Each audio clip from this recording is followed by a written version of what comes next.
What's happening, MJ traders and investors? It's Rod with Pow Group. Welcome back on The Pursuit of Wealth, your home for MJ stocks, crypto assets, news, and interviews. Also home to the best MJ community. Today is Thursday, February 8th. Hope you're doing well. And in this video, we're going to go over Stephen Colbert, the late night show, having Senator Elizabeth Warren on the show. And this video has got almost 250,000 views now. And I think it really shocked the world. I don't think anybody expected Senator Elizabeth Warren to be pro-MJ. And she has some pretty amazing comments coming out recently saying that, you know, she backs full-blown federal legalization. She wants to legalize it. She said in the video, which I'll share with everybody here in just a moment, that, you know, they don't have a functional Congress, so another way to legalize it would be to deschedule it. So I really wanted to share this with the community in case anybody missed it, because this is absolutely huge. And this is not to get political either. You know, this is definitely not a politics channel, and I'm from Canada, so I could care less about U.S. politics. I could care less, you know, which side of the aisle is in power, but we want what's best for MJ, myself included, right? So we just want pro-MJ. Usually in the past, I don't necessarily agree with Senator Warren's views on things, especially when it comes to crypto. But again, I'm not going to get political. I'm just sharing my honest opinion. But this is great to see. And it seems like every time you turn around, there's a new senator, a new congresswoman or congressman that are changing their tune. And, you know, companies are even backing full-blown legalization, like Apple and Amazon and Uber, and then tons of other countries as well, right? We know Germany's set to come online as well. So Canada being, you know, the first of the G7, it's just a matter of time. And a lot of people were thinking too that, you know, it's going to be 5-10 years or might not ever happen where Congress passes any kind of MJ law, right, or reform. And in this video, she talks about how, you know, we don't necessarily need Congress to do it. We could do it through descheduling, right? So there's a process for that as well. I think descheduling is where we'll ultimately end up, but I think rescheduling to Schedule 3 is the most likely scenario over the next few months. Definitely at some point in 2024, but I think it could be over the next couple of months, realistically, between now and the end of April, I think is a realistic time frame. And then I think they'll take that incremental approach where they'll crawl, walk, run. They'll reschedule to Schedule 3, and then they'll work on full-blown descheduling and treat it like alcohol and tobacco, right? And in my opinion, it should be on its own pedestal because alcohol and tobacco are poison and MJ is medicine, right? Medicine of the future. Before we get to it though, make sure to smash the like. It helps support me in the channel. It doesn't cost you anything. If you're new, you can subscribe, tick the bell, all that good stuff, and you'll be notified on any future videos or whenever I go live. As always, this is not financial advice. This is for entertainment and informational purposes only. You should never, ever, ever buy or sell anything based on anything that I write or anything that I say, have said, or will say.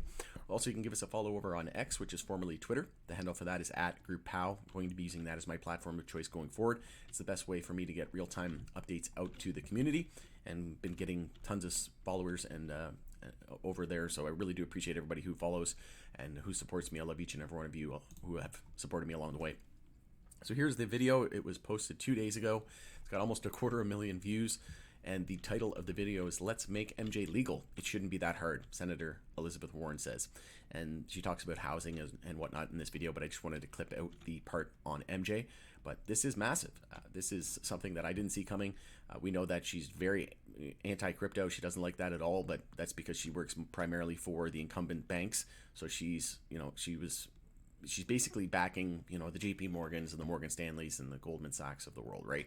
So when it comes to MJ doesn't really threaten that, whereas crypto threatens the incumbent banks. So I think that's why she has that anti-crypto stance, but when it comes to MJ, nothing really, it doesn't really threaten the banks, right? So I think that's why she's pro-MJ, and she just, you know, looking at it from a logical perspective, right? I mean, you can't have MJ medicine. We know it has medical benefits, and there's more and more breakthroughs each and every day. And to be on the same list as heroin is just absolutely asinine, right? Like, we can't be having this drag on for any longer, right? It should have been changed decades ago. And the fact that it's even still on the same Schedule 1 as heroin, it's just almost laughable and almost humiliating for lawmakers and policymakers around the world, right? There's still some, you know, places in the world where you get death penalty just for simple possession. It's like, come on, like, get with the times, people. But let's play the video here now, and we'll jump back here in just a moment. Last week, you, Senator Fetterman, Senator Schumer, and Senator Sanders sent a letter to the DEA asking for marijuana to be descheduled. Yep. How is that different? Two-part question. How is that different from legalization, and are you high right now? So let's do the first part. The answer is legalization is what you could do if you had a functional Congress. Well, that's not the world we live in. So descheduling is something the administration could do without going to Congress. Right now, marijuana is scheduled, it's called, as a drug by the DEA at the same risk as heroin. And that means not only is it illegal, you can't even do research on it. It's so no. And what we're saying in this letter is, guys, get with it at the DEA. It's not 1954. More than half of all states have legalized marijuana. They've said either Massachusetts, it's legal both for medicinal purposes and for recreational purposes. Actually mandatory. The toll booths on 95, they just hand them out. You know, you still have personal choice. Okay, I understand. All right. Just keep it. But the idea is to say at the federal level, instead of creating this conflict, which is causing all kinds of problems, it's got problems in banking laws and problems in tax laws, you just say deschedule. And look, we need some restrictions, of course. Let's treat it like alcohol. We need to, but deschedule it, join the 21st century, and let's make marijuana legal. Shouldn't be that hard. I want to point out you didn't answer my second question. Senator, thank you so much for being here. All right, so there's lots to unpack there. Obviously, the first thing I want to mention, I already mentioned it a little bit earlier on, is that when everybody doesn't think that, you know, for 5, 10 plus years, we're never going to see full-blown legalization, what a lot of people didn't understand is that, like she said, the administration can do it, right? Biden can call on HHS to do a review, and descheduling would effectively legalize it, right? So there's two paths to get there, and this is something a lot of people don't really understand with regards to financial markets. There's usually more than one way to get to 4. I say this all the time. You can do 1 + 1 + 1 + 1. You can do 2 + 2. You can do 3 + 1. But the end result is 4, right? And that's what quite often what people have in their, you know, the issue that people have in their brain when it comes to financial markets is they think there's only one way to get there. And there's a saying that goes, right? Be prepared for, you know, up, down, sideways, and, you know, prepare for the worst. You know, and expect a surprise, right?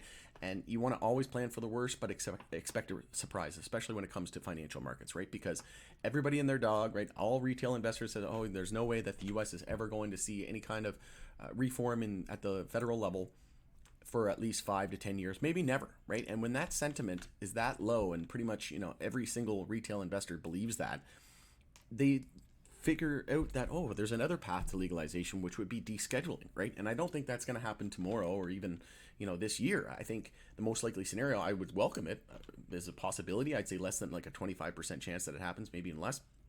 I'd say probably less than 10%, but I think Schedule 3 is the most likely scenario, and then we will get there, right? We will get to full-blown descheduled, and we will be removed from the Controlled Substances Act, right?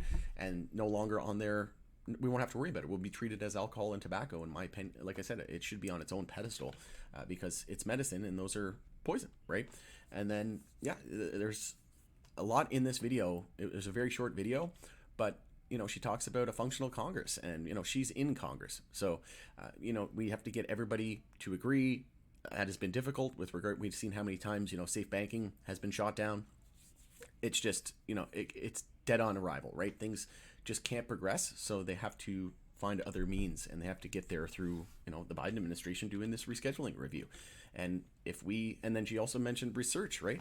So like I said, if we already know it has medical benefits now and we can't do research on it, just imagine what's going to happen, you know, once we get it rescheduled and then even descheduled, and the amount of research, the amount of studies, we're going to find more and more applications and use cases with regards to medical benefits. It's literally just the first inning and tip of the iceberg here. And she said, you know, join the 21st century. Absolutely, right? And one thing I was thinking about as well is she works for the incumbent banks, right? She works for the big banks like the JP Morgans, the Wall Street banks, right? The Goldman Sachs. And they want it rescheduled. They want it descheduled because they're going to be investing in these companies, right? And right now, U.S. MSOs are not able to uplist to the NYSE or the NASDAQ, right? The U.S. major exchanges. So this is only going to benefit your Wall Street banks and institutions and hedge funds because, you know, the JP Morgans, the Morgan Stanleys, the Goldman Sachs will be able to invest a lot more, you know, when the MSOs uplist to the NYSE or the NASDAQ, they're going to be able to open the floodgates, right? The floodgates are going to completely come pouring in, and then you're going to see big money enter and smart money enter this space, right? Unlike anything we've ever seen before. So I think she's just basically doing the work of the big banks again, and that's why she doesn't like crypto, is because it threatens the big banks, and they want to hit pause. They want to try to figure out how to get their paws all over it before, right? And it's the same thing with MJ. The big banks are less threatened, but the incumbents and the people with the most to lose are the big alcohol, big pharma, and big alcohol. So alcohol, big pharma, big alcohol, and big tobacco. And the big banks really don't, they don't really care if MJ is rescheduled or descheduled or full-blown legalization, right? Happens. So in my opinion, it only helps them. So I think that's why she's taken an anti-crypto stance, and it's actually pretty smart in my opinion, because a lot of people are trying to get her voted out of office after her whole anti-crypto stance. And now that she's going pro MJ, it's just like, oh wow, like talk about a 180 here. I don't know. It's going to be interesting to see how this plays out, because a lot of people were probably going to oust her with regards to voting and keeping her, keeping her in the seat, and who knows what'll happen. But at the end of the day, she's pretty smart to appeal to that younger demographic and the people who want MJ legalized, because she knows she's probably losing some votes with regards to her anti-crypto stance. So in my opinion, I think this is a politic, like a power politic move, and she made a lot of sense, right? So it's time to join the 21st century. We want change, and just let this be a lesson as well. Whenever everybody's so pessimistic, and whenever everybody thinks there's no other way for something to happen, there's always another way, right? Especially when it comes to government. There's lots of red tape and hoops people have to jump through, but it's usually convoluted and complicated like this for a reason, right? So that it's hard for the masses of people to understand until they spell it out for you. And now a lot of MJ has skyrocketed, right? Look at TrueLeaf over the last couple of weeks. They weren't saying this before. MJ ran a bunch. They're saying it now after it ran 100, 200, 300% off of the lows. Now they're saying it so that we create a temporary top, people sell the bottom again, and then probably shortly after this video, it's why do you think prices are going down, right? Because the Wall Street banks were selling, knowing that she was probably going to go do this, and then they were selling, and now retail is panicking again, right? And they're going to sell the lows, and then they're going to swoop in, and the Wall Street institutions and banks are going to buy it again on the cheap, and then we'll get probably the rescheduling to Schedule 3 decision from DEA over the next month or two, right? So it's just classic manipulation, but you can kind of see through it at the end of the day, and let this be a lesson in the future that there's always another path, right? There's always multiple ways to get to the number 4. Like I said, 2 + 2, 1 + 3, you understand the concept, right? So in financial markets, there's always more path than one, right? So hopefully this video was helpful. If it was, leave a like, share it. I would appreciate it. Love each and every one of you supporting me along the way. It's Rod with Power Group. Thanks again for joining us in the pursuit of wealth, and we'll see you again on the next video. Exciting times ahead.